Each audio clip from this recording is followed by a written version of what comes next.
There we go. That's the right button. Howdy, howdy, howdy. Welcome back to SciTrek, your sci-fi TV and movie channel. And welcome back to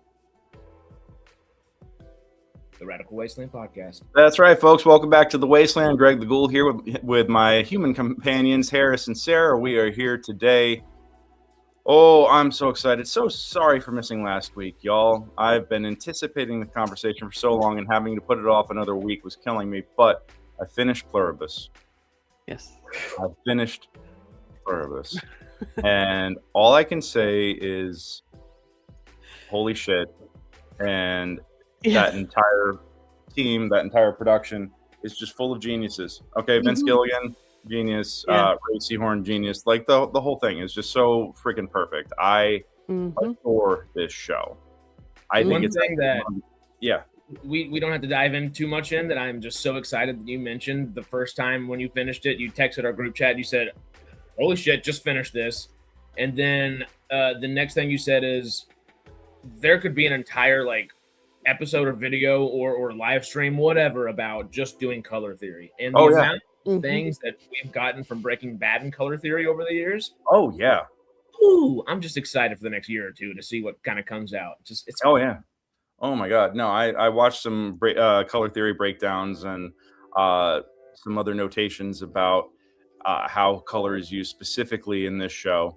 And it's so perfect, yellow being for independence, and then white for innocence. I mean, they're the blue for, trust us, it's totally fine, and how it is subtly integrated into every scene, in the environments, in the costumes, in the everything. The nuance and the detail with this show, where nothing is left for chance, everything is intentional, everything is a design choice. I respect the hell out of that. I gotta say that I may not always enjoy Wes Anderson's storytelling, but I do enjoy the visual aspects of his work with the color and the organization and the framing and everything else. And Vince Gilligan has his style is not so rigid, but it is as detailed and rich. And wow, god damn, it's a cornucopia. It's a visual cornucopia. And when you crack the color code, everything is just laid out there perfectly. I love that. One thing that we don't have to dive too deep into color. That's just the first thing that you said when you sent us how excited you were about finishing it, and it's just it's one of those things. It's the prevalent thought, just from the filmmaking nerd aspect of both of us, Yes. I almost want to think, just for in canon, in lore, the version of it, I mean, I don't know what to call the being. Whatever this being is, the body snatcher that's on this planet. Yes. It has taken over every mind, and it has the knowledge of every mind on this planet, so it does know color theory very well. It technically could be doing all of this I mean, it is doing it purposefully, but the level of purposefulness that is going on could be exactly what even the Easter egg finding people in the videos that make something on watching a show 2 years later would still be thinking about. Like they've meticulously planned that well ahead, which is just it's perfect. No, chef's kiss, absolutely, the whole thing. Well, I mean, sadly I don't have like a full video slideshow and essay here. I don't have a TED talk ready about color theory in this show, and I feel like other folks have already done it and done it better.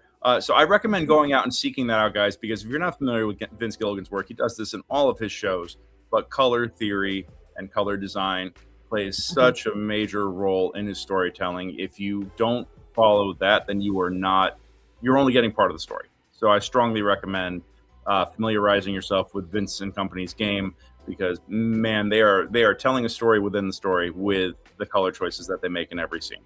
That's number one. Number two, the plot. Hey, remember how I said that I was pro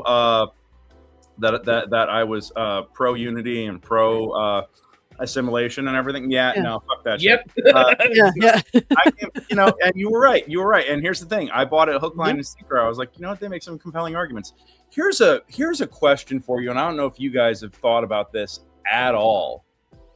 But where are the children? I don't mean like the teenagers. I mean, where are the kids? You don't see any kids. You don't see any babies. You don't see any infants. You don't see any toddlers. You just see those kids like the neighbor kids or whatever, but Yeah, you see the neighbor kids, and that's it. and she mentions the number of births at some point. She's like, this many people have died, this many people died in an accident, this many births happened. Yes, yeah. So Yeah. But that Well, was they can't do much about the fact that some people were already pregnant and ready to pop at the time of the assimilation. right. Yeah, so I mean there's that. So but are they Sure. But are they actively trying to procreate? And also, yeah, we don't know. If 10% of if 10% of humanity died during the initial assimilation, how was that distributed amongst the age group? Yeah. I mean, you saw her reaction to that. Okay, Ray Seahorn's face when she's staring in the baby carrier in the pilot haunts me. It haunts my dreams. Like the fact that she was just seeing so visceral. Yeah. They're just talking about the Gate World stuff. Yeah. No, all good. Do we want to address that real quick? Because I mean, that's some big news that just dropped for you guys. And there's a lot of big news, but we'll be talking about that for. That's not the altar that I worship at, but I respect the fact that this is suddenly a high holy day for y'all. So if y'all want to, it's a cool day. Well, there's so much Pluribus to talk, and I know we only have so much time.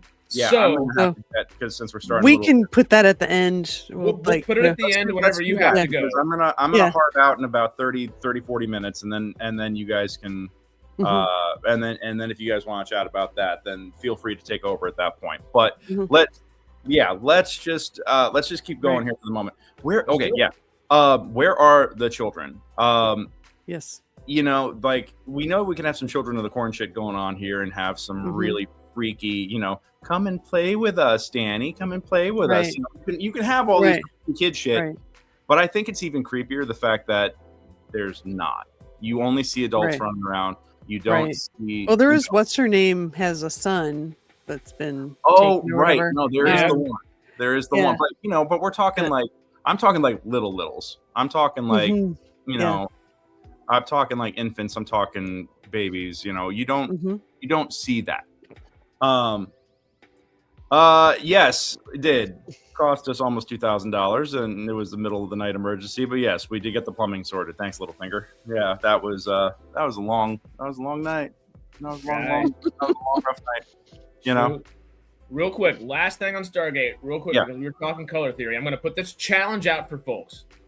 Where do you see color theory being used within Stargate in all of its TV shows? Let us know, not in here, but in our community section, and that can be something we talk about over time, over the next few weeks, over the next few months, and so on and so forth.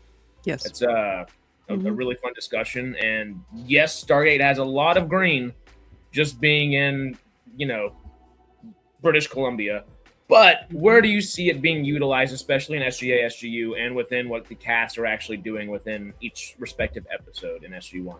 Let us know. But that was a lot.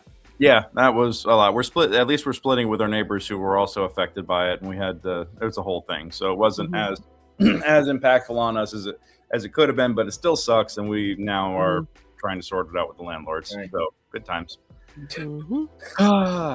Anyhow,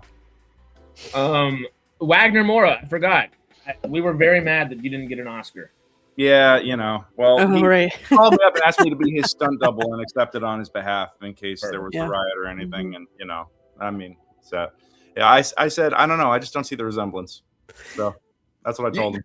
You kind of look like a white Wagner Mora, I guess would be the only way I could say it. Okay. That's about it. I kind of see it. I don't know. He's a good looking dude. I'm not going to be mad at that. I feel bad if he's getting compared to me, so. Hey. Being compared to any beautiful Brazilian human being is always a compliment. Yeah, fair. I'll take that, run with it. If only we could live on those beaches. And the food. To bring it back to the food, though. Yes. How about those kids? Ooh. Yeah. No, that's what I'm thinking is HDP, guys. I'm thinking at least this creature is yes, it is a virus because it is going from planet to planet and spreading, and it is a parasite. Right. It basically kills the ability to procreate, kills the ability to consume, anything with such strict ethical restrictions. Yes. Yeah, it basically is the kindest kind of extinction. It is getting smothered with an incredibly comfortable feather pillow, is what it is. Yeah. You know? Oh, the blanket's so comfy and warm. Yeah. Oh, I can't breathe anymore. Mm-hmm. Yeah, exactly. Mm-hmm. Oh, but but it feels nice, doesn't it? It feels nice, and it's just it's kind of. So look, I love so much about this show that it's a terrible. It is suicide with a smile. It is the worst person possible being tasked with saving humanity from its own happiness. Yeah. Which don't tell me that doesn't get lost on you, because Carol is a toxic fucking personality. She is, Yeah. And like, it drives me insane. Like, look, there's many things about Carol that I like. What drives me insane more than anything else is, and I understand that this is an act of resistance on her part, but but I see this trait in miserable people all the time. She doesn't even say thank you. Never says thank you for any of the things. She just acts entitled and a royal bitch about stuff to them, because I understand that it's a power play. But you could still, you like, I would find it redeeming at all if I felt like that she had any sort of genuine kindness inside of her. And right. I don't feel like that she does. I feel like that she is a lonely, desperate person, and instead of like taking steps to fix that, at least not until, and this is why the back. Oh my God, sorry, I have too many thoughts car crashing right now. Okay, so I love the fact that she got to live out the libertarian fantasy of being completely self-reliant, and then finding out that oh shit, there's a system that I exist part of, that I am dependent upon, that I only took for granted before, and that totally screws her over. Like I enjoyed that. I thought that there was some savvy commentary happening there of the idea of this independent lone wolf needing a whole bunch of people to truck in food and restock her sprouts so she should go shopping. Yeah, she's no Manusis. She's not capable of going through an entire rainforest. She doesn't have the skill set or all that. Her skill set was a very different one that was active in a very different world. And now she's bitter. And reasonably, rightfully so in a lot of ways, but she was bitter before all this, though. She was bitter. Yeah, she was bitter before all this. The bitterness made it worse. if it was the bitterness resulting from this, I'd be like, you know what, I fucking get it. Yeah. But to not to put too fine a point on it, but she was a bitch before the show started, and choosing to be miserable, even though she had the world at her fucking feet with adoring fans and a loving wife and all this other stuff. That's with her numbers and everything else, and then. Now that she gets entitled to her bitterness because of just the circumstances that the hands of fate have dealt her, and I don't know, she just increasingly toxic. And Peter, yes, I see your comment about quite a lot of cultures, please and thank you, aren't important, but she's a fucking American, and around here that means something. Yeah. And she's about as run-of-the-mill American as you can get in a lot of ways. Yes, 100%. Yeah. So. But yeah, we can see her bitterness and miserableness just in the one flashback we get with her and Helen going to the ice hotel. Looking at the Aurora Borealis, and all she's thinking about is her numbers. And I'm just like what? Honey, come on.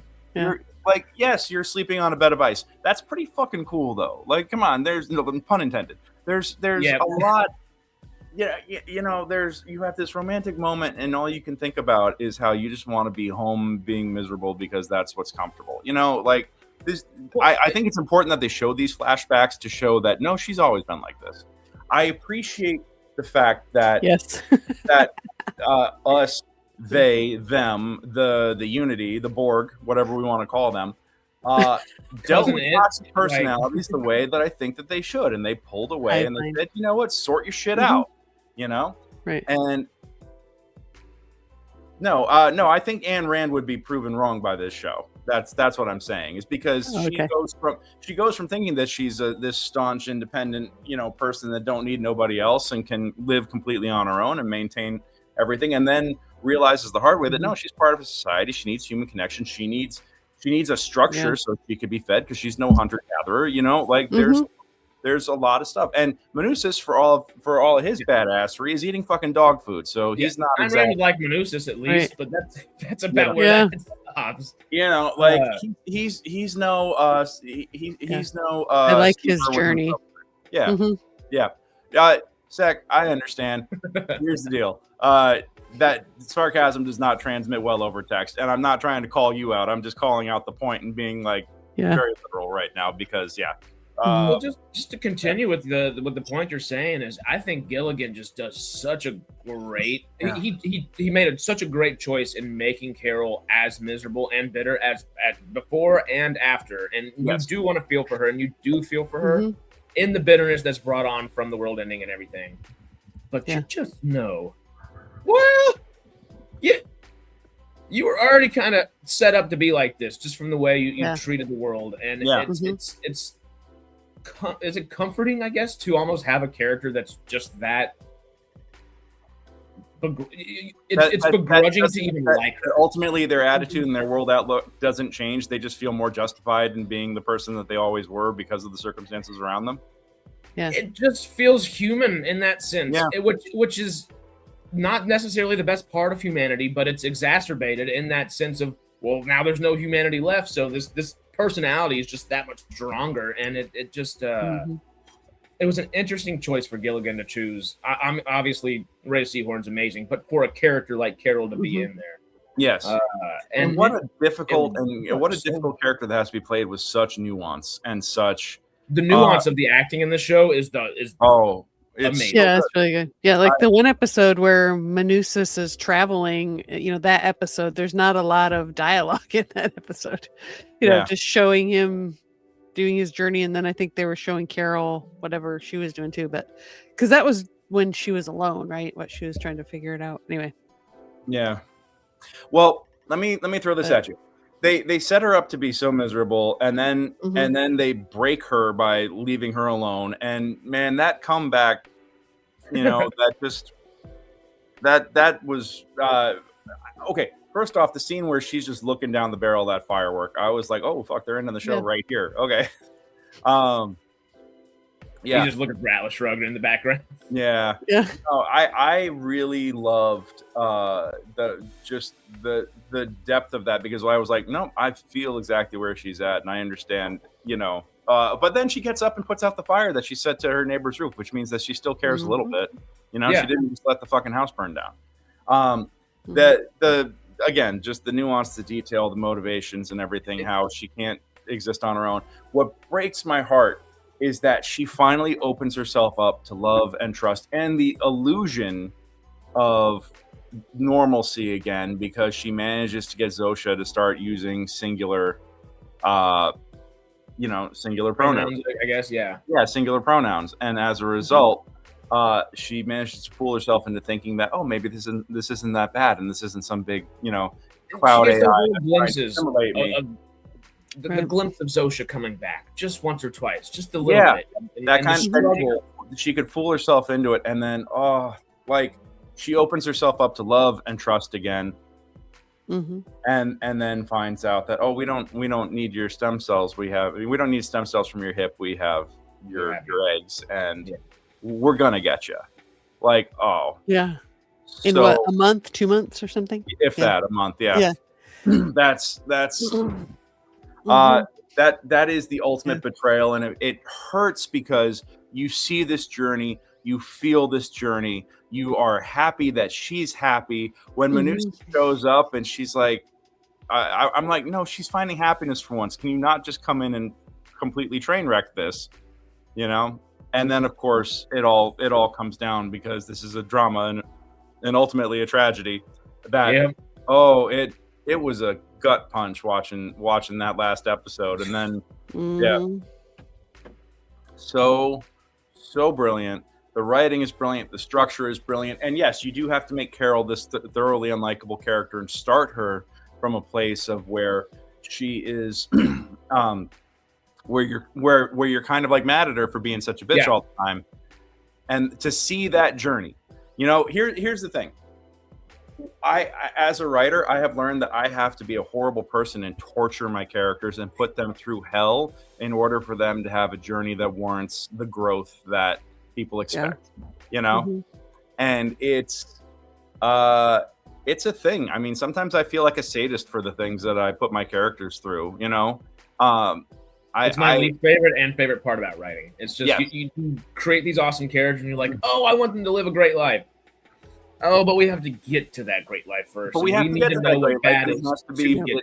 It has to be earned. There has to be a journey. There has to be an arc, and the bigger arcs have bigger obstacles they have to overcome from within and without. And it's in serialized ongoing storytelling like this, it's incredibly important to have these ebbs and these flows and these hills and these dells that they have to deal with, because I think what kills me is that back in Deep Space Nine, one of my favorite shows of all time, don't get me wrong, but every season they would have the token Miles O'Brien must suffer episode, and for every time that he suffered, he was just fine the next episode on, like nothing had happened and there was no growth. He was basically mostly a static character.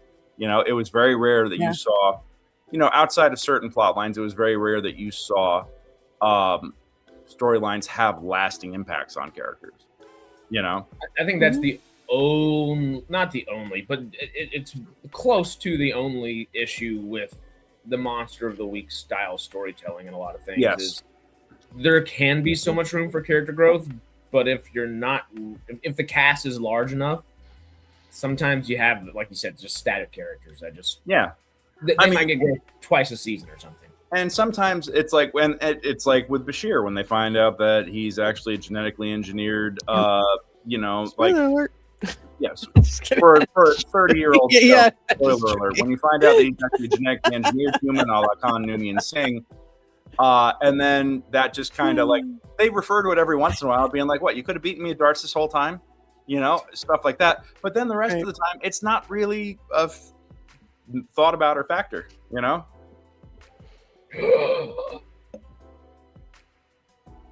Is that another spoiler alert? Should I just start going? No.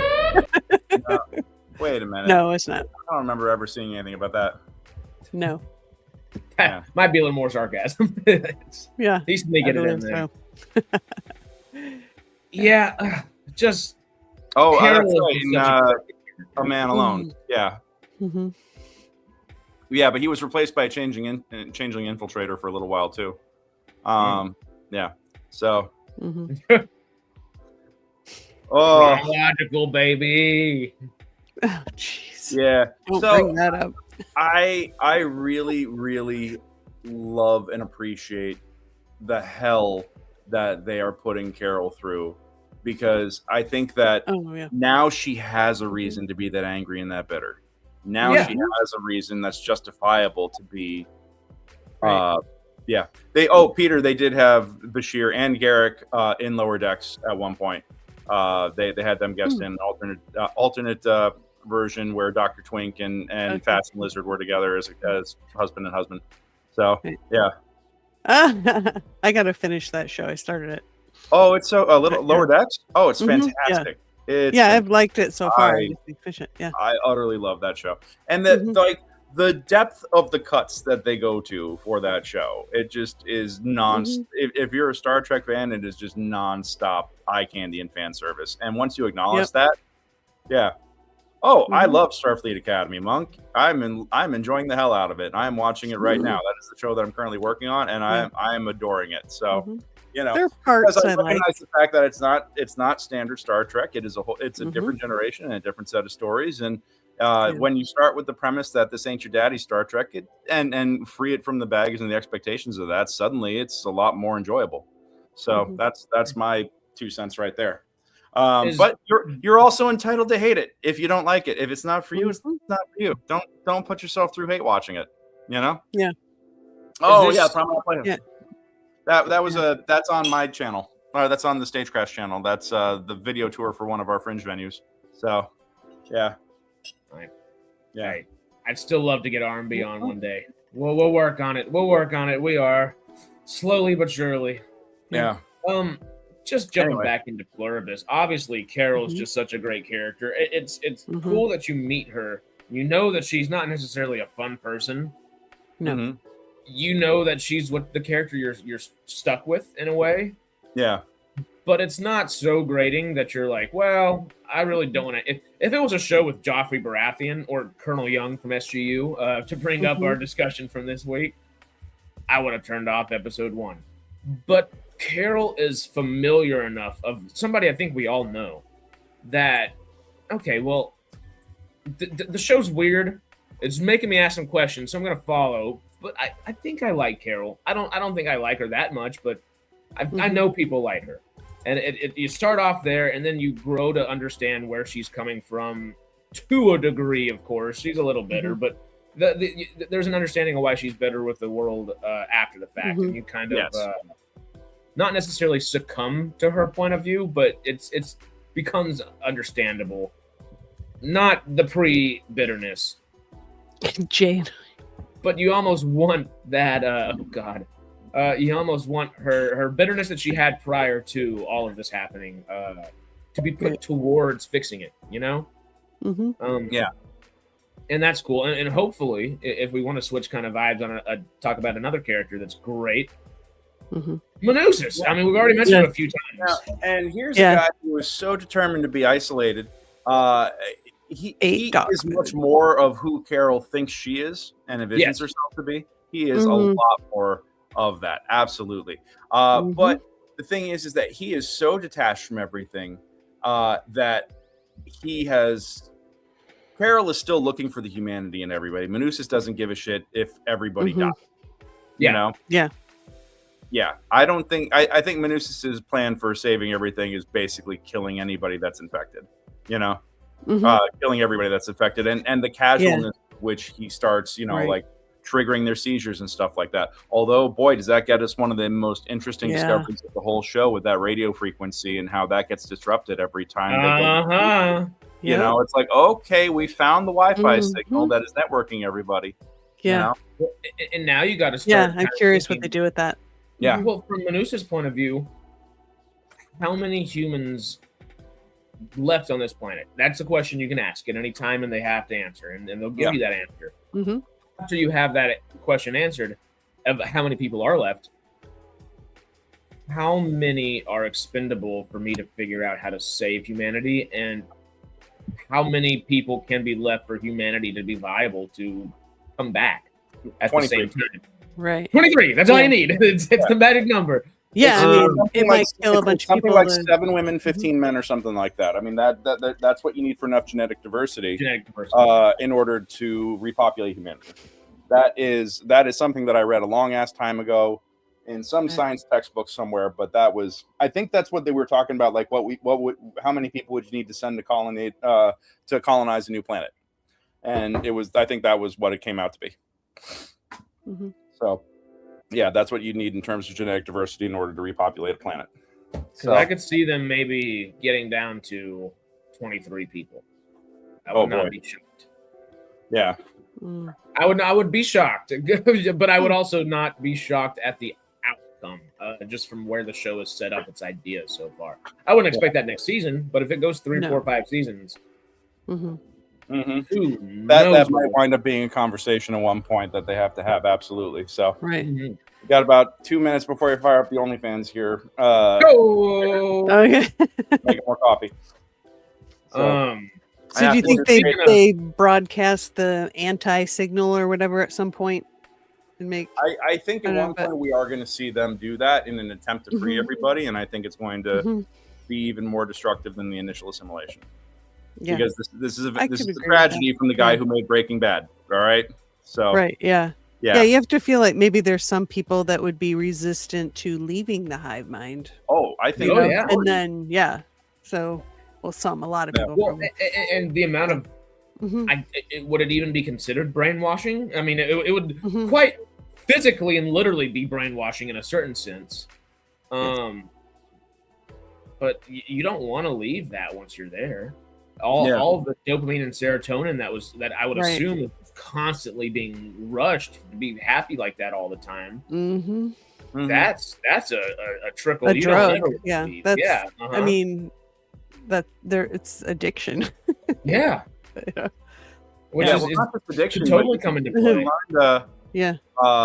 You learn to how do you exist without that? Like that, you become dependent on it. Like it's like when the Borg lose their connection to the hive. It's like what do they do at that point? Yeah, let me see. Yeah, I wonder if the emotions are disrupting the signal. You know, when she gets angry and sends everybody into seizures, is that disrupting the signal? Yeah.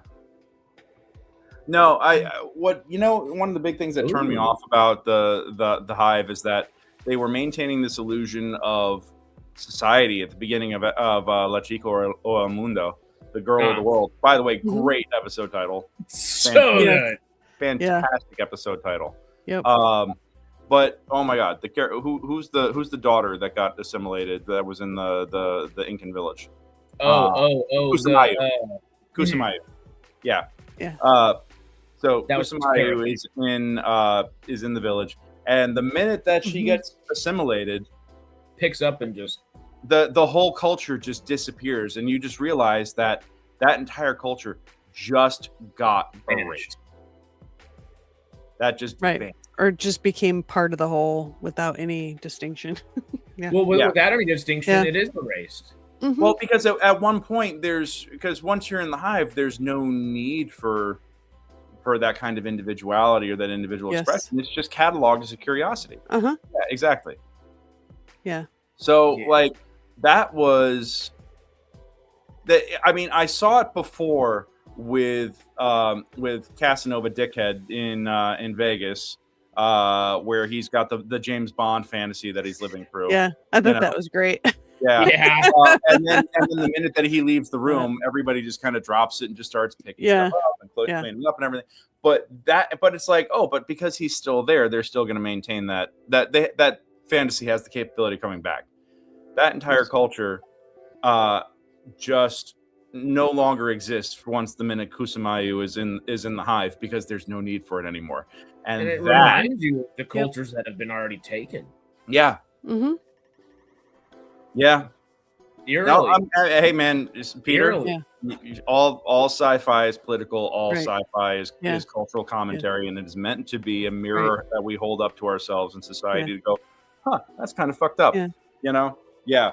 So the culture is preserved, but it's like in an AI form where the soul, the meaning of it is lost. A digital museum at that point, because it's not being practiced, it's not being done. But you hear, and that's the thing. You hear the music, you see the life around it. You see life proceedings normal, and then the baby goat. Oh my God! You want to talk about heartstrings? Yeah. So that was just the for the goat. I don't know if that goat was an actual actor and not CG. That's the best goat actor I've ever seen in my life. Yes, absolutely. There needs to be an Academy Award for goat actors. Right. The goat award. Yeah, the goat award. GOAT. That's all you need. Yep. It was very cute. I've never thought I wanted to. I don't think I teared up because I was so into just jaw drop and just watching at the moment. But I wanted to tear up for the little goat, and I don't think I've ever wanted to tear up about a goat before. It was legitimately sad, and I think it's time. Where's our horns? We need to get some crank on it. There we go. What the fuck, dolphins? All right. Yeah. Pluribus with Severance. You need some of that, actor. No, I think that they're both nominees, and then we find out that it's actually the same goat in both shows. That would just be perfection. Yeah. Yep. Outside of the Screaming Goats and Thor: Love and Thunder, yes, those would get the Razzie for. The Love and Thunder goats would get the Razzies, 100%. Yeah. Oh yes, yes, and actually, the goat on Pluribus, Jen just mentioned this. The goat from Pluribus and from Severance is actually descendant from a long line of goat actor families going all the way back to Jurassic Park with the goat. Of course. Yeah, you know, naturally. It's a whole Grandpa goat family. Oh, yeah, It's the dynasty, goat. you know? Was for the T-Rex? Was the goat for the Yes, T-Rex? Yeah. He survived. There were a couple shots. The animatronic did not. That goat is now king of the island, you know? The king of Goat Island? That's a tall king. King of Isla Nublar, yeah. Hey-oh. Yeah. Nepo goats? That's great. Nepo goats, the Barrymore goats of yes. Yeah. I think that might be like the new channel awards is the goats, you know? The goat animal actor awards. Yeah. The other award will be a statue of you being chased by a goose running like that, right? I should have told that story. and who did the AI shit of me getting chased by that's why. David why? Littlefinger. You're polluting low income neighborhoods and So bad. burning water to do that. Okay. All right. Anyway. Was it the best form of pollution I've ever seen? It was up there, but no, it was funny. Yeah. At least it made me look tall, close to my actual height. That was nice. Yeah. Better than the last one. Oops. So Manusis. Yeah. Do we want to talk any more Manusis? Yes, I think that he's. Yeah. I think he takes Carol's antisocial behaviors and makes her look like fucking prom queen by comparison. Number one. He's very like tinfoil hat ish. Yeah. He's if your conspiracy theory loving uncle, the survivalist is the only one that it is now like the humanity's last hope, and that's terrifying. And was also just a mean, grumpy hermit. Like yes, yeah. Mm-hmm. The funny thing is, I do actually I could see Manusis wearing an actual hat made of foil, and I don't think it would be like too funny, or it might be funny for half a second, and then it'd be like, well, that's just in character. Yeah, and I mean, they have the analog with that in the image that we're using for the cover of this show with the umbrella, man. I'm telling you. Mm-hmm. So, because he was like didn't want the satellites to see them or whatever. Mm-hmm. Oh, and what I really appreciate is how this show goes so hard against the Hollywood tropes of, oh, you're a survivor, I'm a survivor, we're best friends now. Right. No, like everybody is incredibly cautious, everybody is incredibly paranoid. Nobody wants to be welcoming because that's what the Hive is very welcoming, and it's just I love the dynamics. And you have all these antisocial personalities car crashing into each other, trying to figure out how to save the end of the world with varying levels of cruelty. I feel like that a lot of Carol's bitterness is deep rooted, but her bitchy attitude is performative as a defense against insecurity. Sure. Whereas Manusis is a fucking sociopath. Yeah. He might be the world's last hope, and you do want someone that determined and focused. Yes. What do you want him is also the question you kind of ask at the end of the day. It's because he has othered the rest of humanity, and therefore there is no boundary that he will not cross. Yeah, because it's all justifiable because he has already rated them as less than, as beneath him, beneath saving, beneath redemption. He says he wants to save the world, but he doesn't care about what cost when every time he puts them into seizures that you're killing potentially hundreds of thousands or millions of people. Like that does not. Yeah, they're not people to him. They're not people. Yeah, no. Yeah, they've lost their humanity. They're no longer of the same species, and that that can be dangerous quickly. Yeah, exactly. Yeah. It's almost like if you're othering. It's almost like if you're othering people. And the fact that no cruelty is too cruel for people that you judge to be less than, that's almost like it's a bad thing. I don't know. Where do we? Yeah, funny that. There's a more elegant way to put that, but you feel me, I think we got the common thread, and I hope humanity remembers that for a good while. sadly, I think the lesson is lost on 95% of the planet. Yeah. Also, I fucking love John Cena, the John Cena cameo. That was just yeah. And here's the thing. I know for a fact that breakdown went out. It's just like celebrity cameo. They didn't reach out to John directly, but that was like celebrity cameo to see who they get, and they'd write the scene around it. And I thought it was just perfect, you know.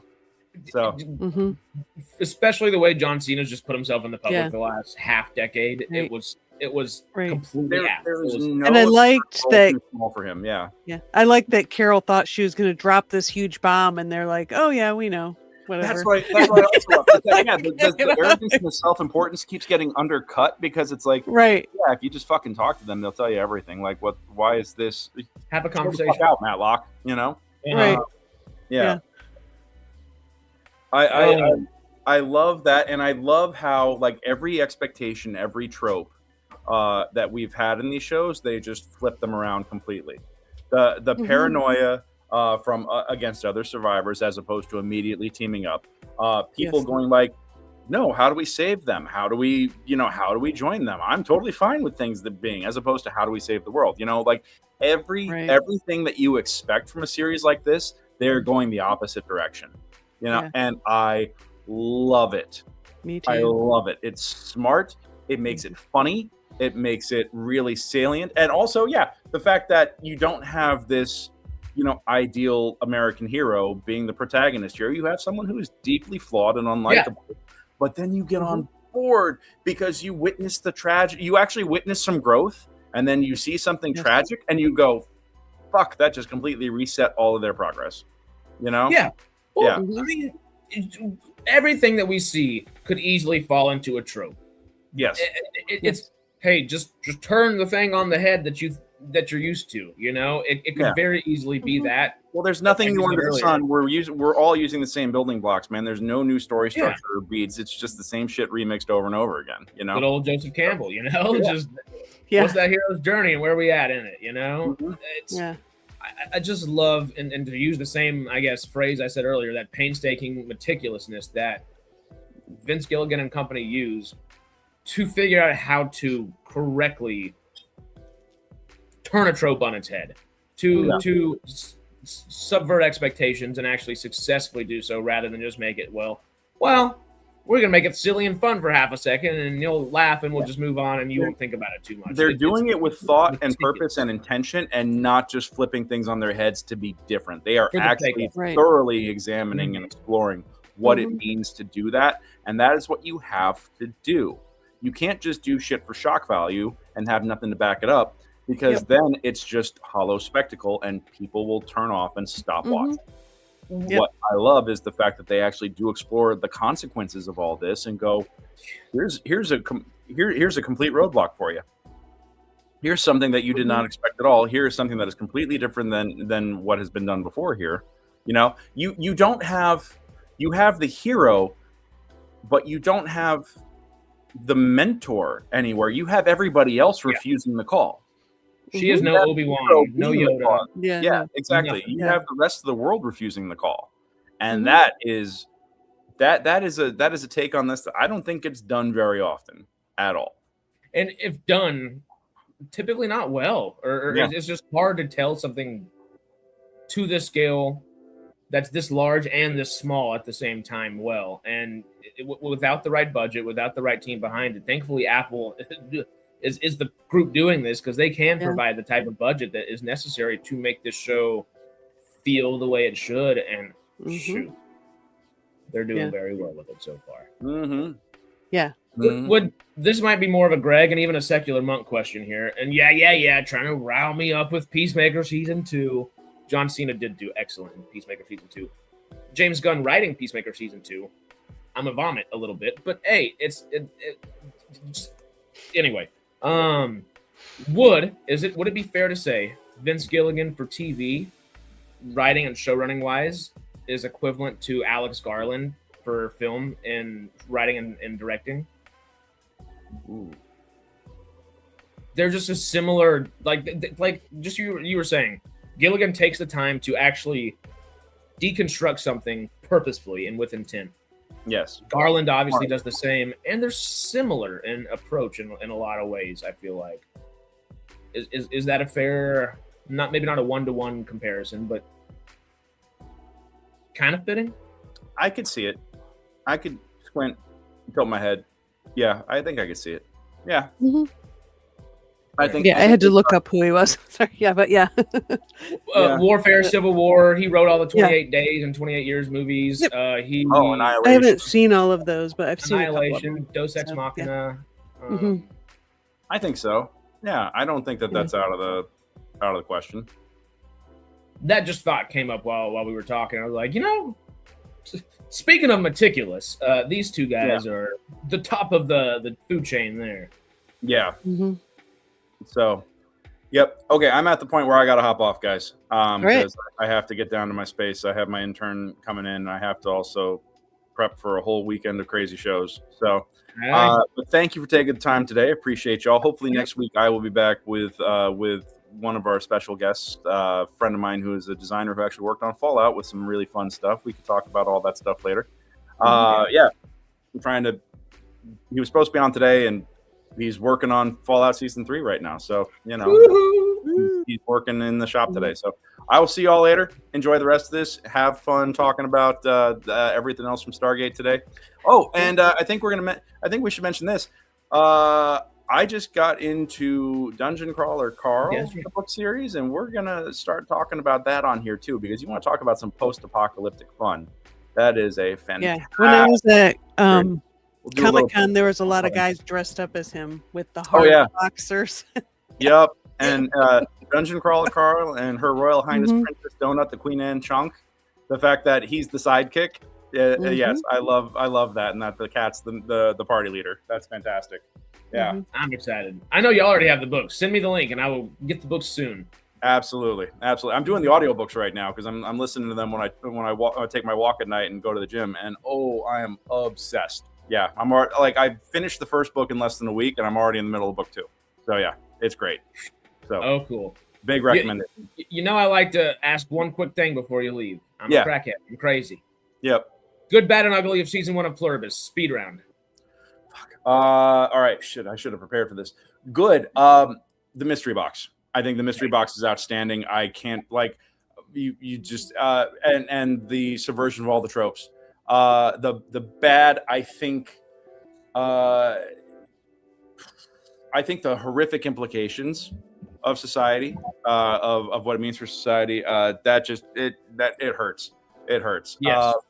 And the ugly is the fact that I find that the Hive is incredibly sympathetic and almost appealing up to a point, and that they have executed such a great flip by the end of the season that I'm like, I don't want anything to do with this thing. But I did have a moment of compared when we're all joking about rooting for the meteor to hit the planet as an evolution for things, is this that bad?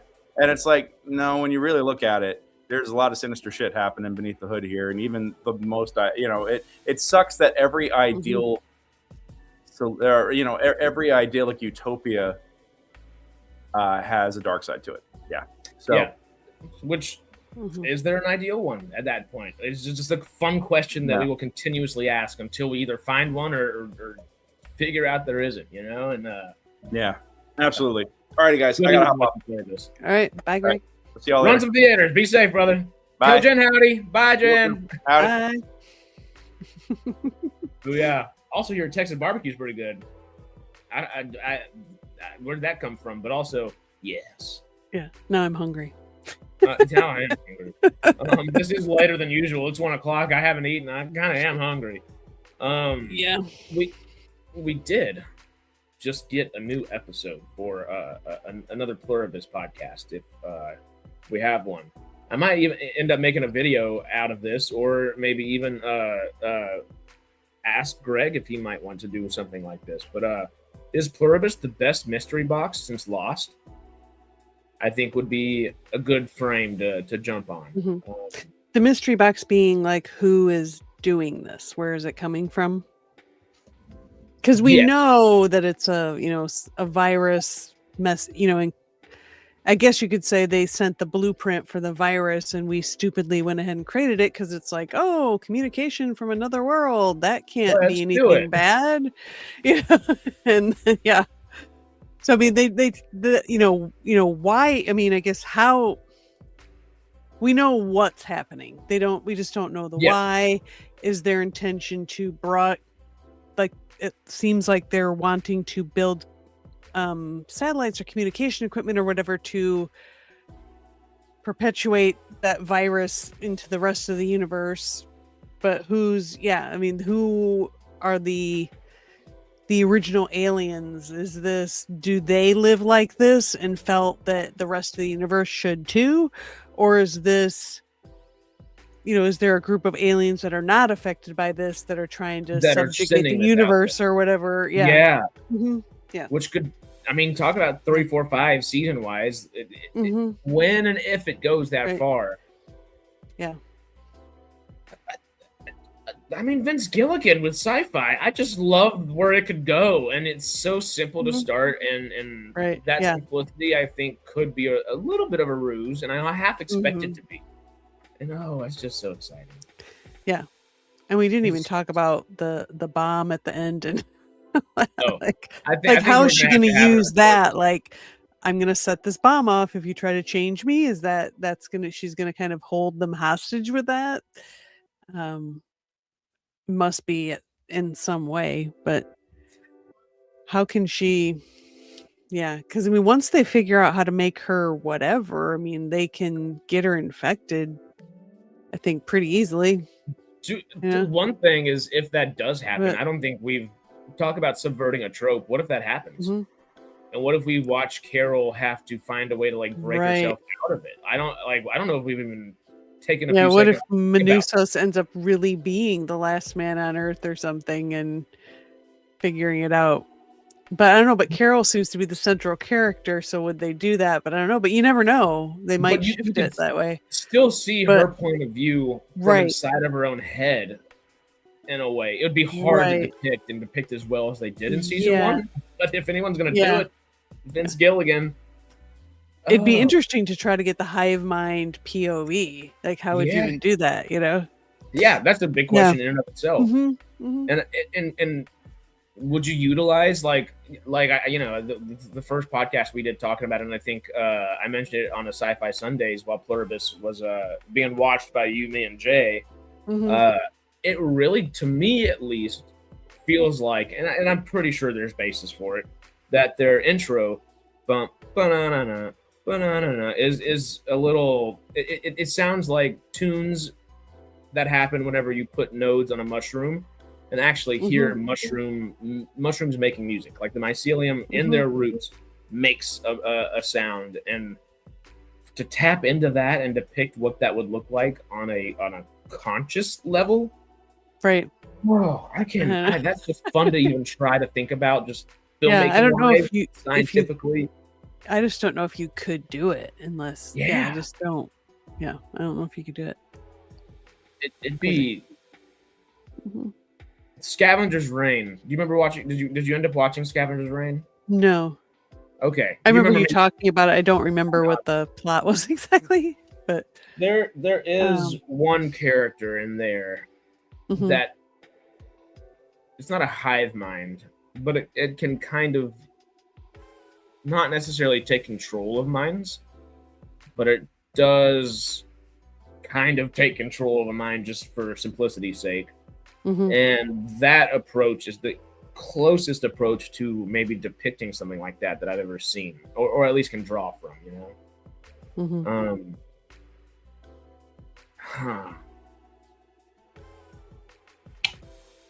There's this show's so good. We're gonna end up having more discussions about it over the coming weeks and months and years.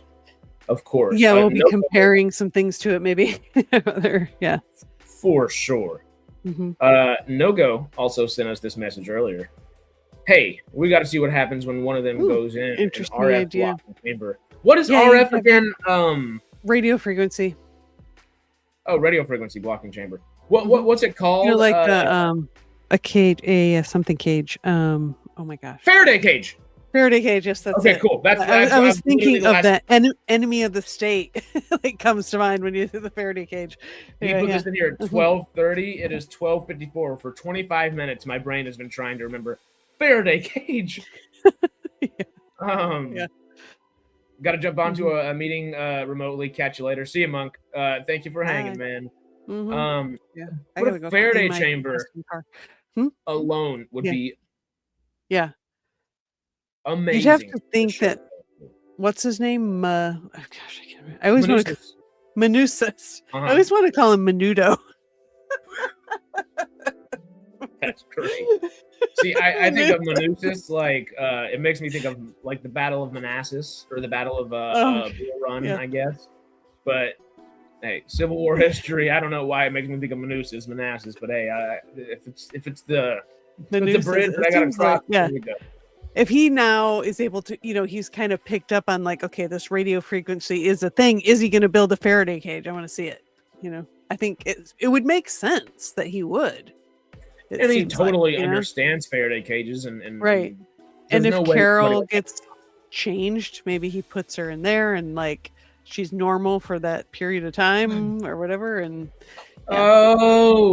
is this? I mean, this is all great stuff. We should put it in a show if somebody doesn't, because it's great. Vince Gilligan, good sir, thank you for everything you've done. If you end up watching these moments right here, what she said, try it because it's gonna be cool. I was thinking it'd be fun just to see Zosha be put in a Faraday cage and get all that stuff from Zosha. But if Carol, excuse me, is in that position as well, I think that's far more interesting from the audience perspective, at least. If we were to get Zosha, we might learn too much. She's sat with it for so long, she might have more information, which would be interesting. Right. She might know more than because you feel like she knows more, but they're not going to say anything unless asked. It's that thing like it makes me think, that they can't lie. It reminds me of I don't know if you ever read the Wheel of Time series. I haven't.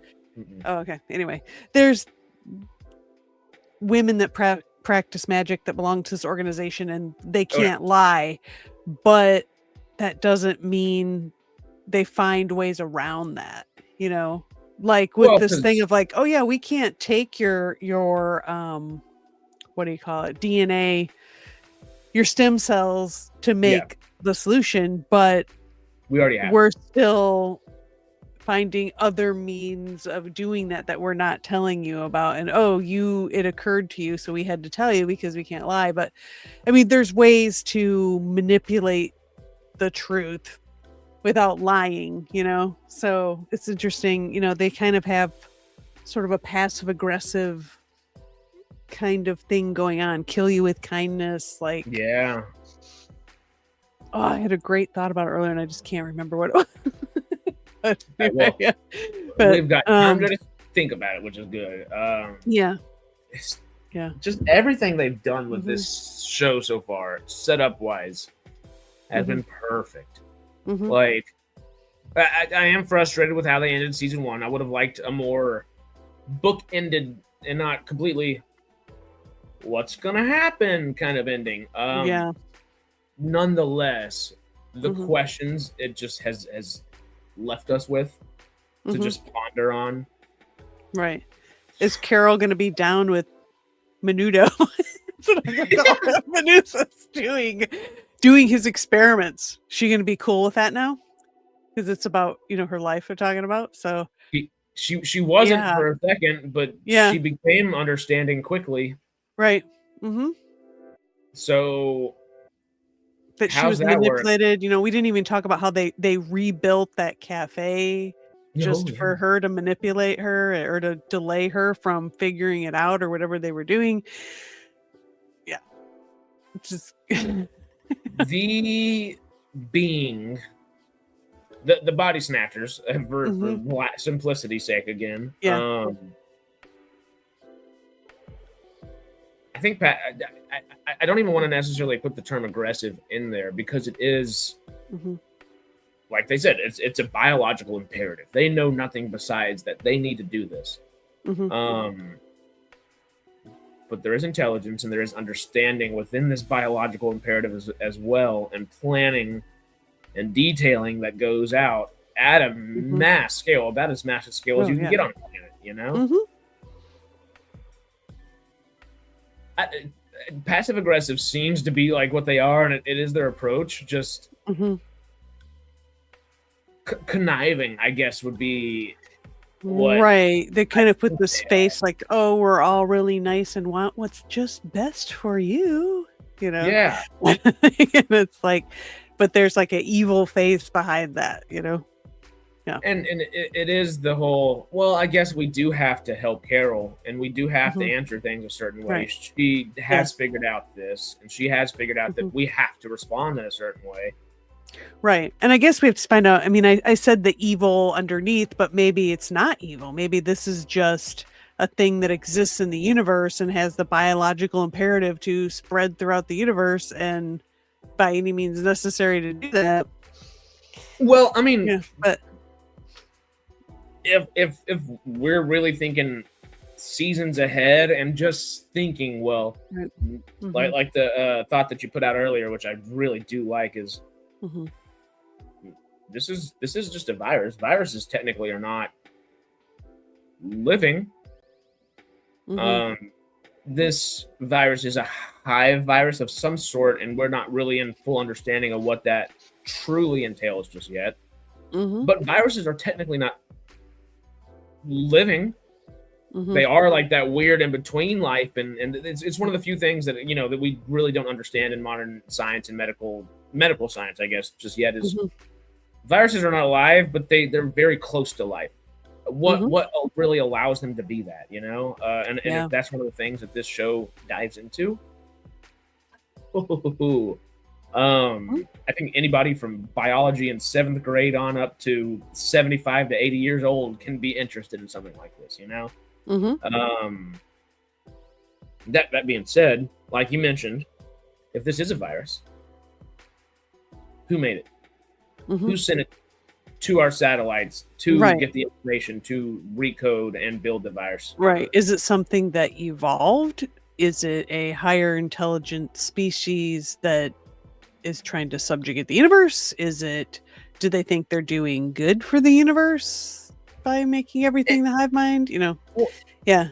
Just with the thought that, hey, well, and I guess it could go either way with if there is another species of alien of some sort that is sending out this virus to the universe and either subjugating it or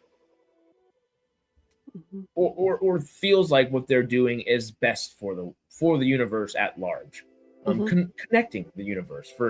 I mean, who's to say that this hive mind doesn't traverse galaxies in a certain sense? We don't know. Right. Yeah, we don't. We can't comprehend necessarily at the moment with just what we have how that could even work, but are we supposed to at the same time? This is a much different civilizations and species than we're used to. All that being kind of said, if we figure out how this virus, well, if this virus is alive, if it's not just a virus, if it is an actual living being, or if the virus kind of mutates to live on its own as well as be this collective mind. If it becomes aware, maybe it's not aware that it's sent out there. It just knows, like it said, it has a biological imperative to keep sending itself as many places as possible.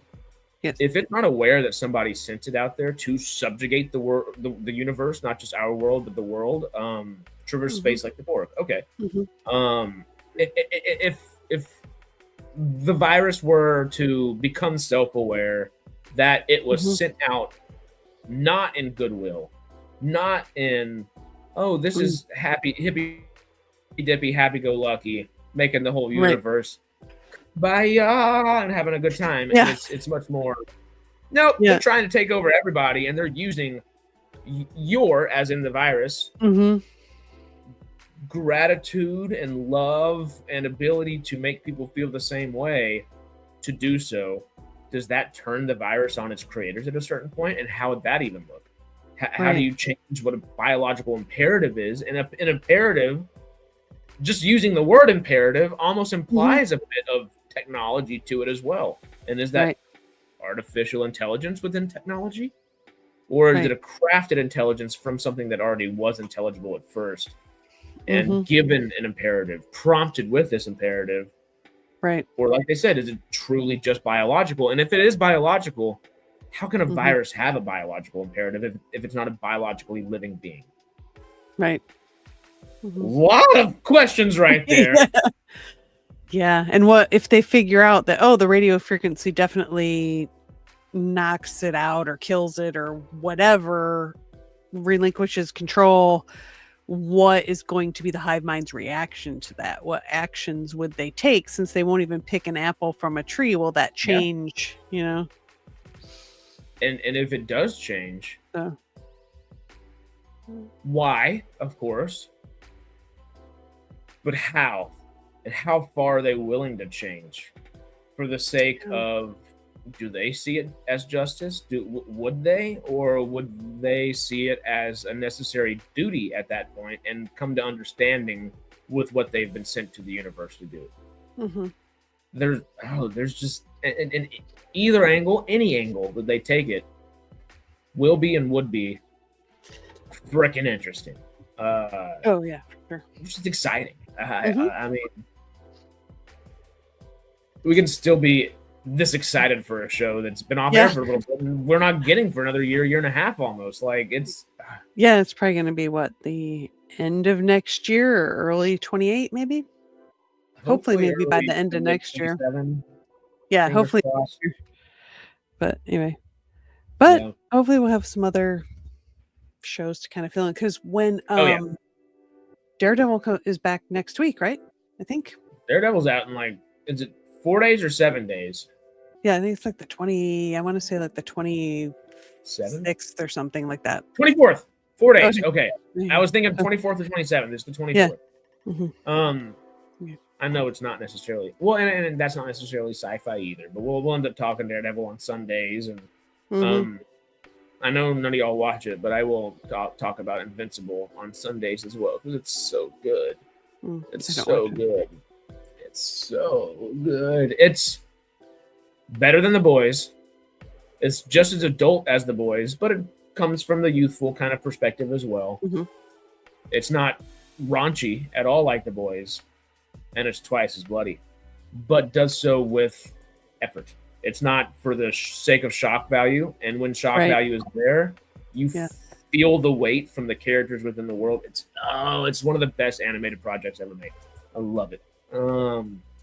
And then we get The Boys. Speaking of, there we go. On I think April 4th or April 7th. Maybe that one's April 7th, and that's the 7 that is in my brain right there. Season 5. Yeah. April 7th. April 8th, technically, but 7th at midnight. Peter's out of here. Adios. Peter, hope you're doing well. I guess all the Pluribus I want to talk. I think we kind of should wait for Greg a bit, and that way we can really dive in to the series.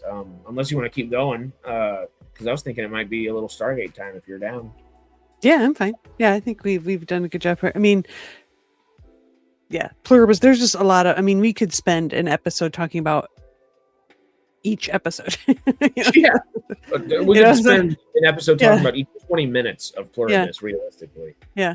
But I love that moment when Carol realized, it dawns on her about the eggs and all of that. Great. It's heartbreaking. Carol was right the whole time. It doesn't just, like we were saying earlier, it does not justify her pre-apocalypse bitterness necessarily. No. But it that's more just than about, justifies after the fact. Yeah.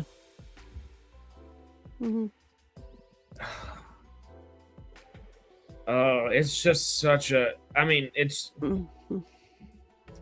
the only thing that I feel like could be, and I will never be able to relate, but it's I think the only thing that would be more of a gut punch than than a gut punch, a literal like egg punch, like an ovary punch or something like that's like it's just you feel it in your soul the second they say it. You're just like, I think she believed like, oh, I can relax. They're not going to try to change me, but it's like, oh, they're going to like. Are they going to force on her? Because the girl that was in the Peruvian village or whatever, like she chose it. Yeah. But they're just like, oh, it gets better and better. And it's so much serotonin and whatever. And it's wonderful. And, you know, we're doing this for your own good. You know, it's just, they didn't have Kusumayu's more evil than evil. Yeah. They didn't have Kusumayu's cells. And or maybe she gave them her cells. Right. Yeah. She wanted to join. So she agreed to it. Mm-hmm. Nobody else on Earth got that choice. Nope. She only got that choice, I think, because she was left. Mm-hmm. They obviously don't plan on giving Carol at least a full choice. So is it, hey, you can do this on your own free will, or whenever it happens naturally, it's going to happen naturally. And even though naturally is us going to find your eggs and then make a way to do this on like an airborne base or whatever, right? I don't think they'd have any second thoughts or qualms about just releasing her strain of the virus or whatever, right? Yeah, near her or in her water. I wonder if we find out, you know, like what is it about those 12 people's, whatever it is, it's what, 12 now, whatever it is, you know, what is different about their brain chemistry that it didn't work, or how is their brain, you know, and all the people that died, how was their brain was wired that it killed, that the process killed them, you know? Yeah. So, but still joined, like Helen. I'm sure there are ones where the process just killed them outright, because Helen was pretty close to that, but right before dying, she conjoined, as they say.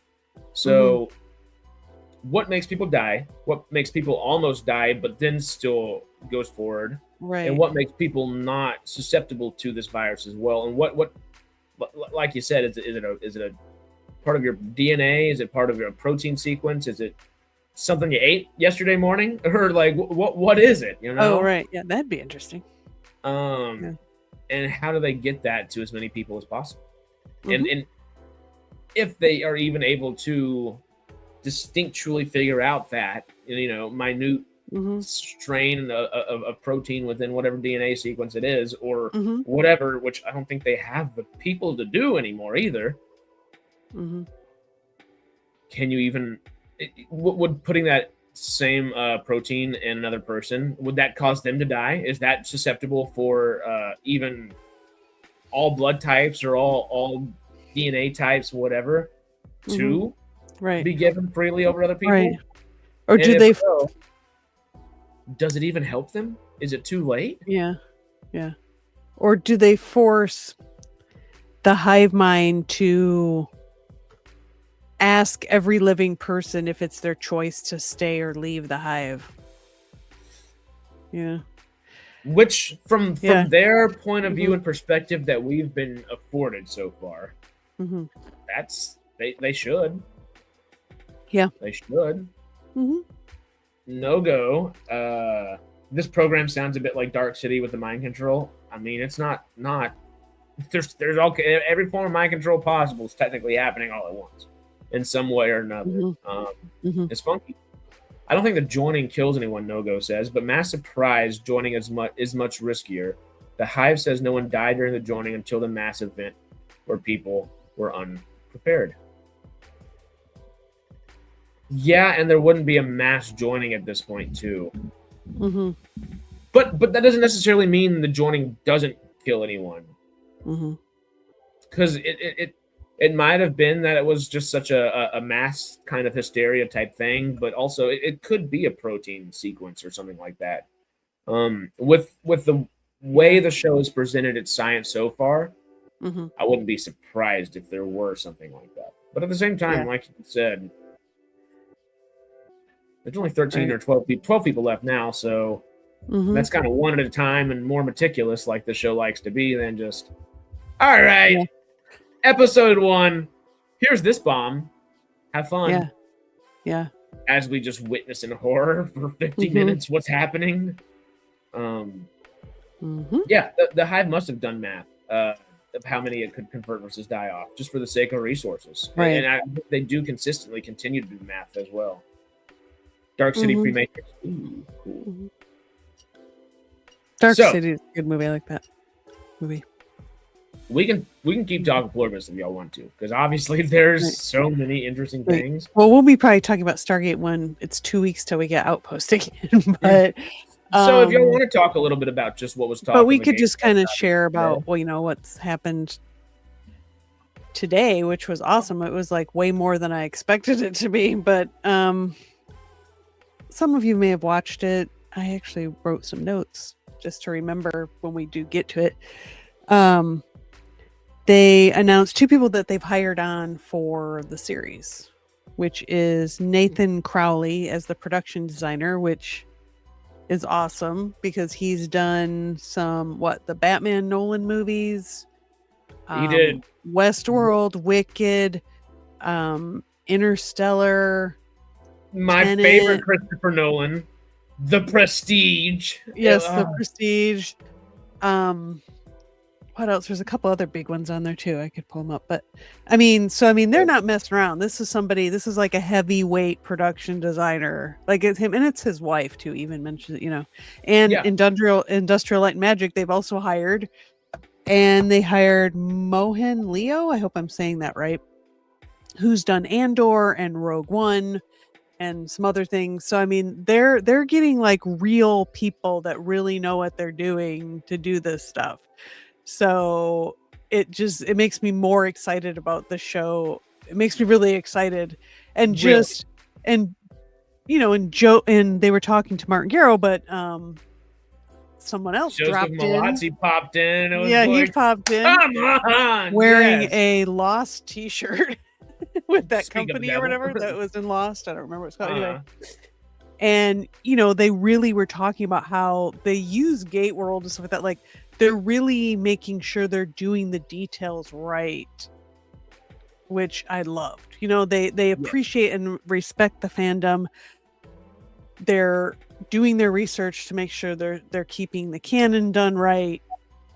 It makes me so excited. It's gonna be good. He didn't announce the name of who the composer was, but he did say a composer has been hired, and they are trying to, before the series starts, have 4 hours of written music already composed. Right.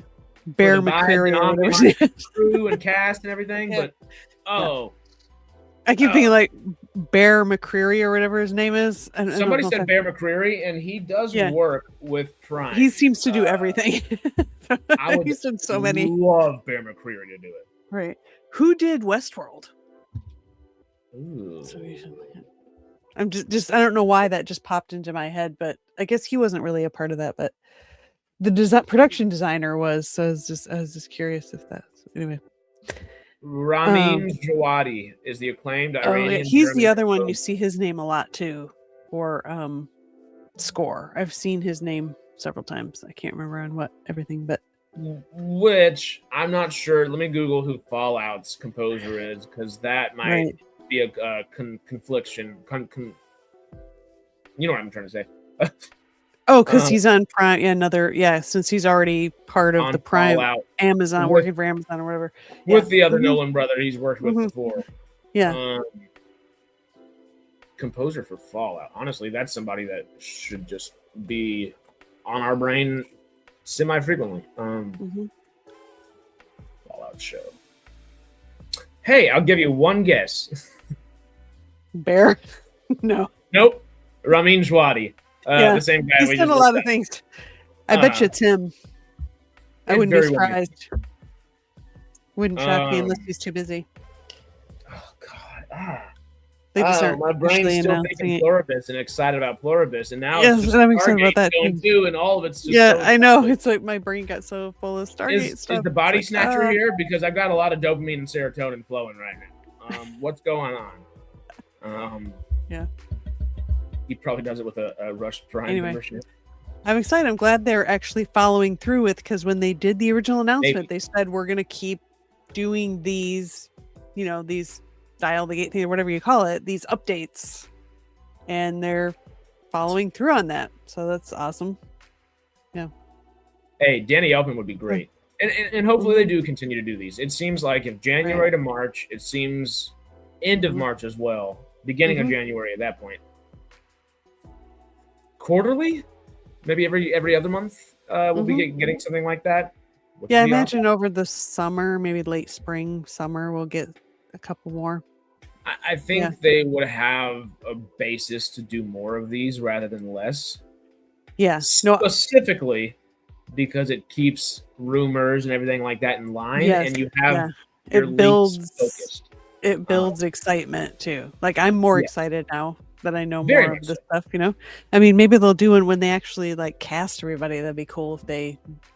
I did ask one question, and it didn't get asked to them, but I am intrigued to figure out in one of these things, is casting aiming to, I mean, for a friend, of course, but also for just for the sake of interest, are they going for up and comers in the new Stargate team, or is it the new Stargate team going to be semi-established or established actors that have already had a few different shows like they've done in the past, or something like SGU where most of these guys are pretty fresh. Of course, you got your Robert Carlyle, you've got your Christopher McDonald, and you've got a few others there, but I think it'll be a mix of both. I mean, look at like what are some actors that have done Amazon stuff, you know, maybe they might be in the picture. Not a bunch of low-level actors. Amazon's got cash to pay for the big ones, so they hire the big ones a lot too. I think it'll be a mix. I think maybe some of the more established characters, you know, like, and we're all hoping and I think expecting to a degree that legacy people are going to show up, you know, not necessarily be an integral part of the show, but are going to show up, you know. We're not sure if that's the same person casting for this series or not. They have not announced who. Somebody asked that question, but they didn't answer. But they must have someone because they said, didn't they say they were starting to do that? I made a note about it. Let me look. Oh, casting is one of the first people you hire. They casting has been hired. Sure. They said they're in the preliminary stages of casting, but they haven't, you know, set a date of when that's gonna be announced. But they're starting to probably pull some names and look at people, and I mean, because they got to get the script writing done to know what kind of characters they're looking for, that kind of thing too. But it sounds like they're pretty well into the scripts. Yeah. So, and David did bring up a question that there was one thing that they did not say, but if you read between the lines, we did get information of today. David said also they did say some episodes will be up to an hour and a half long. I think they did not say that necessarily. They said, would they be willing to go there? I think they're not saying that they have any, but they'd be willing, you know, if the story and the budget and everything lines up to do it, they would, I think, be willing to do those. The way I think Garrow said it, and he said it very well. I really, the more I watch Martin Garrow on lives, the more I'm like, this is kind of the man. Like this guy's great. Like he just seems like he's funny and he almost caught himself at one point. He said, "Well, now we're kind of done, so let's just shoot the shit. Let's shoot the breeze." But he caught himself before he said shoot the shit. Was like, let me hold myself back and say shoot the breeze or something. He dropped an F-bomb too, which I don't think like is not that big a deal. But they want, you know, but he's doing it for Amazon. I'm sure they're trying to, you know, because when they had those pre-recorded interviews they did with Nathan and Moen, those were, you know, that, you know, I did see at the end of those interviews, like Prime's thing came up, like it was their property or whatever, those interviews, you know. That was interesting too. So our dial, you know, I'm just curious to know, our dial, the gate, and gate world sort of like officially connected to Amazon? Yes. You know what I mean? Like in contract with them to do this stuff, or okay. We did not get contract. We did not get contract. We did not get confirmation with them that they are on contract from any of their streams, and I haven't even texted David to ask or anything like that. And I'm sure he'd be like, yes, no, or I can't tell you. You know, one of the Right. three. Yeah. It's there's something in between that where maybe it's not undercover, but I would imagine that if Amazon is letting them do this, there's something, you know. Yes, MGM is not necessarily the MGM they were familiar with 15, 18, 20 years ago. Right. Nonetheless, they still have large ties and connections with MGM, and MGM is still part of the process of this whole thing. And it is MGM's show just as much as it is Prime show, maybe even more. And that being said, if they were the lore keepers for it back in the day, and they're hanging out with Garrow and Malazzi, we can assume they're going to be vaguely involved, at least informationally, going forward. And hell yeah, I mean they should be with that. With the track record they have, they should be. The assumption I make with them for sure having a contract with Amazon, the assumption I have there is the fact that when those pre-recorded videos would whoosh on and whoosh off, what popped up? Yeah, that's what I was just saying. Prime showed up, so it's like those interviews belong to Amazon. I think, you know. They probably don't monetize them, but they are the official sponsors, I guess, would be my assumption. Again, right. Yeah, I mean, they're...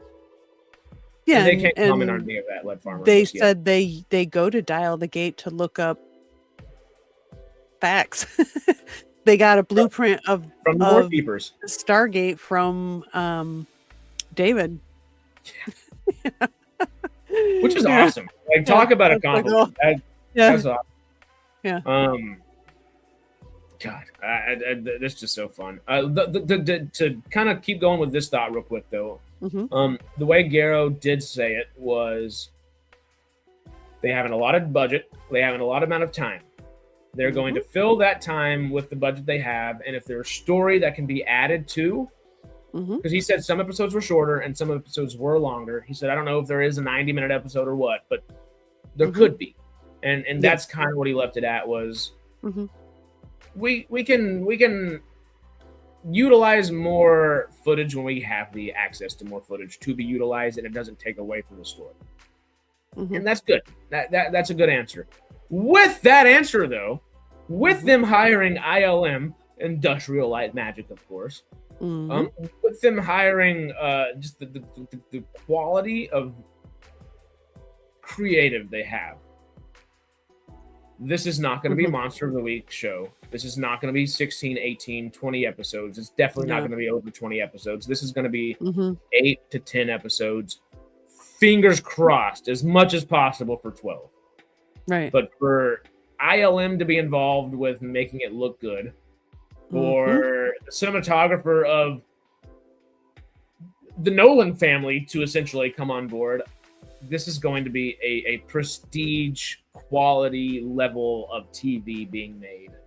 Right. Yeah, it's going to be like the level of Star Andor. Trek. I mean, they got the guy from Andor and Rogue One. You know, so it's like it's going to be like that level. Which, if thing. I'm awesome. Sorry, I'm going to be mean to all Star Trekkers for just a little bit. Sorry, Trekkies, but if modern Star Trek is prestige television, Star Wars Andor is prestige television, and we're getting that for Stargate. Yeah. There's 2 stars on top. There's got to be a star at the bottom, you know? It's okay, Trek fans. It's fine. But Stargate and Star Wars is so good. Yeah. I'm just messing with y'all. Y'all know I'm not as big. I'm not. I agree with you. I don't think Star Trek has achieved that. I mean, the new stuff, it's all very like, is it J.J. Abrams with the flares? Yeah. Well, and I you know, I mean, everything looks nice. It doesn't look bad, but I don't think, you know. When it comes to true sci-fi, Star Trek wins. Star Wars is a space fantasy. Stargate, I think, actually still overdoes Star Trek in a lot of ways. There's a obviously bias within the circles that we're within. Right. Well, I like that Stargate is today. It's not a long time ago. It's not in the future. It's now. I like that. It's awesome in that sense. Mm-hmm. I think with the quality of people that we have now, in this new Stargate, it could be heralded as a franchise at the quality of Star Wars. Mm-hmm. And I don't mean to necessarily negate Star Trek in that sense, but if we're really being honest and realistic, outside of our biases for sci-fi that we do have, because we're all nerds in that sense, if we're thinking about actual public zeitgeist, and yes, inventions have been coming from Star Trek more than most things, because it makes sense. And people that invent things are probably in tune with watching Star Trek. Yes. Nonetheless, one Star Wars movie is more culturally significant than any and every Star Trek project that's ever come out. Like literally all put together, Star Wars 1977 is more culturally significant. The Empire Strikes Back, more culturally significant than all of those put together as well. Return of the Jedi, surprise, again, maybe not Phantom Menace and Attack of the Clones as much. Right. Revenge of the Sith, though, yeah. And that's not a dog on either. I think that's just a realization that it is, in that sense. I'm not saying it's bad. They're different things with different vibe and different stories to tell. And I don't really like comparing Star Wars to Star Trek, because to me they're completely different things. Sci-fi, space fans. I just don't think you can let's put these versus each other. And I know people like to do that and stuff, but I just don't think they're just completely different things. You don't think you can, My hope in saying all that is that Stargate can now enter general audiences and general fandoms in the same reverence that Star Wars is held in. Yeah. More so than Star Trek, because I would honestly say it's held in a similar reverence to the way Star Trek is held in among its own circles, at least. And even in Star Trek circles. They cross-pollinate frequently. That being said, for a general movie-going audience and a general TV-going audience, Star Wars takes the cake. It's a giant. It is a giant, especially current iteration. I mean, the new Star. So many people don't like it. There's a lot of people that do like it. That's fine. I'm kind of neutral, but I just view kind of new Trek as like a separate thing from. I don't try to fit it in with, the peak Trek, which is the 90s era for me. But yeah. Frickin' Ewoks, man. Quick aside, we had Ewoks permanent. That would actually be great. We had a buddy of ours that's just a furniture maker, or not furniture maker, furniture designer, furniture buy and sell, whatever the correct terminology would be for all that. Big furniture guy. And he was painting a fiberglass chair that he had in our backyard yesterday, and walked inside after it being, 100 degrees all frickin' day and just sweating. And he's just like, well, my paint's melting at this point. I'm going to put it under some shade, and we're going to give it some time. We turned on Star Wars Battlefront, and the Ewok game popped up, and it's terrifying. It's so much fun.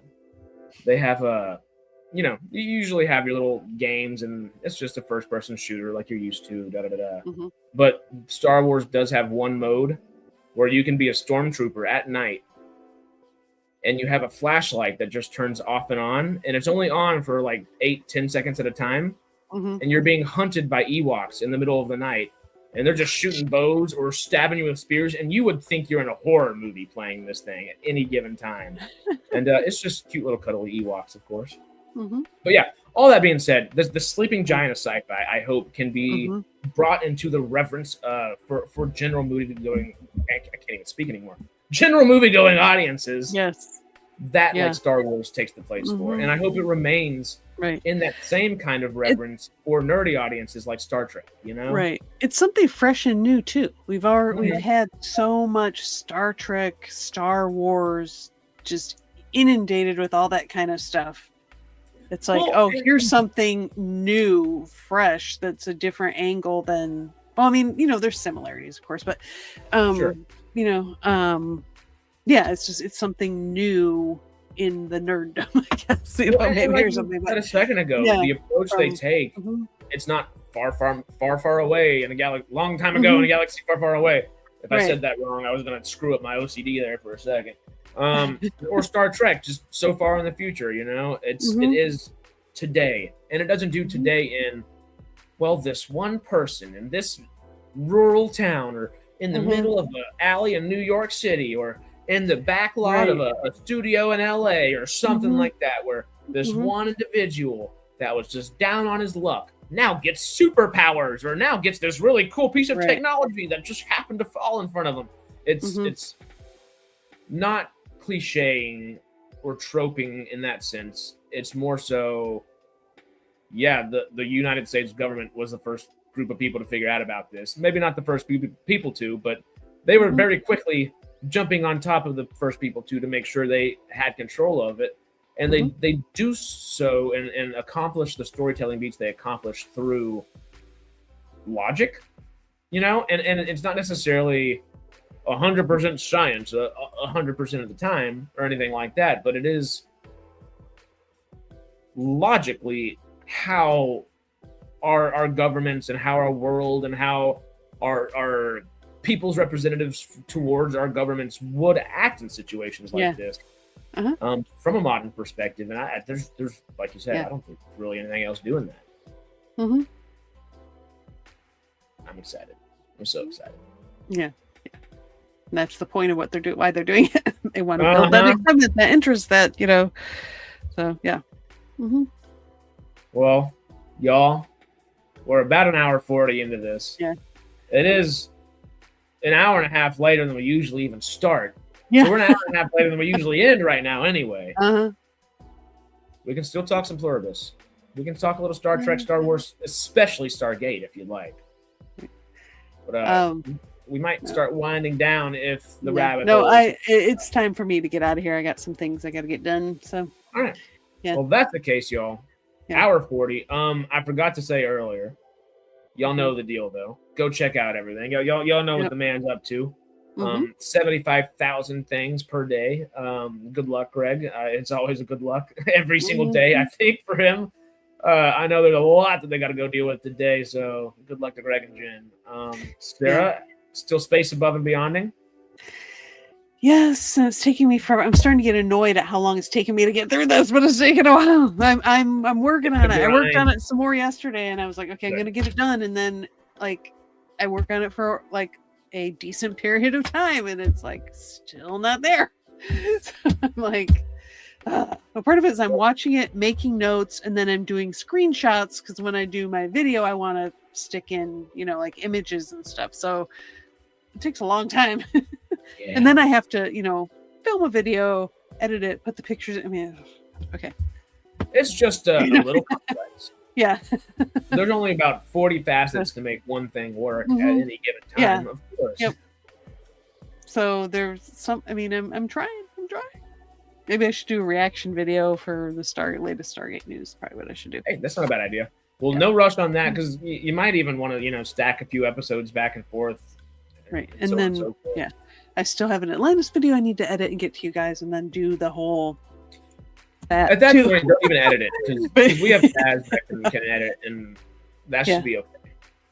Well, there's just some stuff that, like where I restarted things, and he's not. Anyway, I do some just minor editing, because there's some things if I left it, he's not going to know what I want in there, what I don't want in there, kind of thing. Okay. You know, but just some basic cutting out some fluff and takes I don't want in there and things like that. Okay. Cool. Did you just read that? Because that was I cracked up for a few seconds there. Well, all that being said, y'all know where to check Greg out all the time. They do have, I think, I know he said the freeway circuit's going. If these shows are consistently happening throughout the week, they do have live streaming capabilities. I'm not sure if they are or not. Check out Theater Unleash and the Stagecraft, of course, for that kind of stuff. Sci-Fi Sarah 1 for all things Space Above and Beyond. Stargate, all things alien. Yeah. I mean, you know what she's talking. She's here to tell you about what she's talking. And you know where to go find her. So you know the deal. I'll see you tomorrow with Melvin. we'll be talking something creatures and cryptids related. Not me. I don't think we're talking episode 4. Yeah.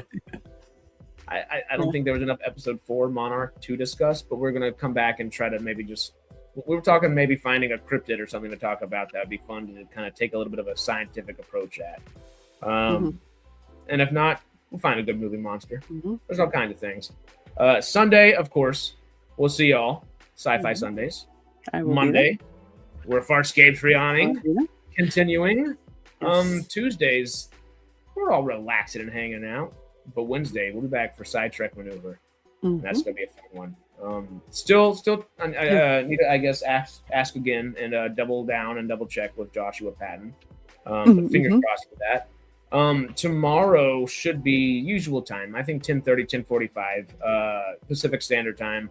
So 5:45 for y'all. 5:30, 5:45 for y'all because it's 7 hours, not 8 right now, if I remember correctly. And yeah, that's about the next week for us. Y'all know. This has been a fun one. I think we were oohing and gooing and gushing all day about some Pluribus, which is always a fun thing to do. Yeah.